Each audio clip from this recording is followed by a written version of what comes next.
আপনি যদি ফিঙ্গারপ্রিন্ট দিয়ে বিকাশ অ্যাপ ব্যবহার করতে চান কিংবা আইফোন হলে ফেস আইডি দিয়ে যদি আপনি বিকাশ অ্যাপ ব্যবহার করতে চান, তাহলে আপনাকে যে কাজটি করতে হবে, সর্বপ্রথম আগে আপনাকে বিকাশ অ্যাপে ঢুকতে হবে।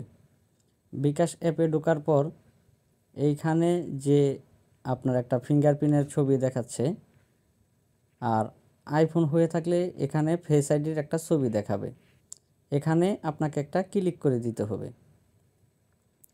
ক্লিক করে দেওয়ার পর এখানে লেখা আছে টাচ এবং ফেস আইডি চালু করতে লগইন করতে হবে, এই সম্পর্কে লেখা আছে।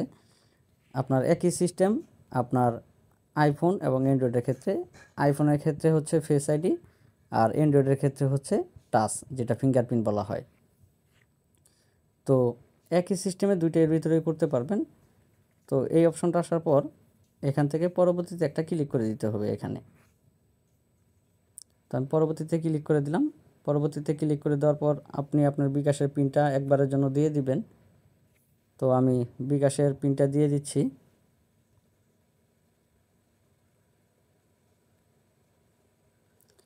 বিকাশের পিন দেওয়া হয়ে গেলে এখানে কনফার্ম বাটনে ক্লিক করতে হবে। ক্লিক করার পর আপনার ফোনে যদি পিন কোড দেওয়া থাকে কিংবা পাসওয়ার্ড দেওয়া থাকে কিংবা ফিঙ্গারপ্রিন্ট দেওয়া থাকে, যেটাই দেওয়া থাকুক ওই জিনিসটা এখানে চাইবে। তো আমার ফোনে ফিঙ্গারপ্রিন্ট দেওয়া আছে এবং প্যাটার্ন লক দেওয়া আছে। তো আমি এখান থেকে ফিঙ্গারপ্রিন্টটা আমার ফোনে দিয়ে দিচ্ছি। আপনার ফোনের যদি ইন ডিসপ্লে ফিঙ্গার হয়, সামনে হলে সামনে দিবেন, আর যদি বাটনের ফিঙ্গার হয় বা পিছনে যদি ফিঙ্গার হয়, ওখানেই আপনার আঙ্গুল ঠেকিয়ে যেভাবে লক খুলেন ওভাবে ফিঙ্গারটা দিয়ে দিবেন। তো আমি দিয়ে দিলাম। তো আমাকে এখান থেকে বলছে যে অভিনন্দন, আমার ফেস আইডি কিংবা ফিঙ্গারপ্রিন্ট এটা সফলভাবে চালু হয়ে গেছে। ঠিক আছে। তো এখন থেকে আপনি চাইলে আপনার বিকাশটা আপনি ফিঙ্গারপ্রিন্টের মাধ্যমে ব্যবহার করতে পারবেন। তো আমি যদি প্রথম থেকে আপনাকে একটু লগ ইন করে দেখাই, বিকাশে ক্লিক করে দিলাম। বিকাশে ক্লিক করে দেওয়ার পর এখান থেকে ফিঙ্গারপ্রিন্টের উপরে আমি টাচ করব। টাচ করার পর আমি আমার ফিঙ্গার দিলে বিকাশ অ্যাপটি লগ ইন হয়ে যাবে, পাসওয়ার্ডের কোনো প্রয়োজন নেই। এখান থেকে কিন্তু আমি বিকাশটা ব্যবহার করতে পারতেছি। আর এই কাজটা আরেকভাবে করা যায়। এখান থেকে আপনি ছবির উপরে একটা টাচ করে দিবেন, তারপর নিচে দেখতে পারবেন টাচ এবং ফেস আইডি, সবার নিচের যে অপশনটা এটা, এখানে একটা ক্লিক করে দিবেন। আমার যেহেতু করা আছে, এখন এখানে বলতেছে যে আমি এটা বন্ধ করতে পারবো।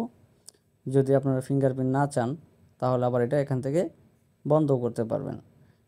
এখান থেকে যদি আমি বন্ধ করব, এখানে যদি আমি ক্লিক করে দেই, ক্লিক করে দেওয়ার পর আমি যদি আমার ফোনের ফিঙ্গারটা যদি আরেকবার দিই, তাহলে আমার ফিঙ্গারপ্রিন্টটা বন্ধ হয়ে যাবে। ফিঙ্গারপ্রিন্ট কিংবা ফেস আইডি এটা বন্ধ হয়ে যাবে। এরপরে আমি আর ফিঙ্গারপ্রিন্ট বা ফেস আইডি দিয়ে এটা ব্যবহার করতে পারবো না। এর পরবর্তী থেকে আমাকে পাসওয়ার্ড দিয়েই ব্যবহার করতে হবে। তো আমি লগ আউট করে একটু দেখাচ্ছি।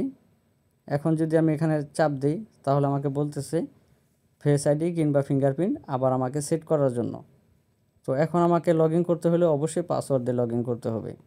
যদি আপনারা চান যে ফেস আইডি কিংবা ফিঙ্গারপ্রিন্টের মাধ্যমে বিকাশ ব্যবহার করবেন, তাহলে এইভাবে আপনারা করে নিতে পারেন।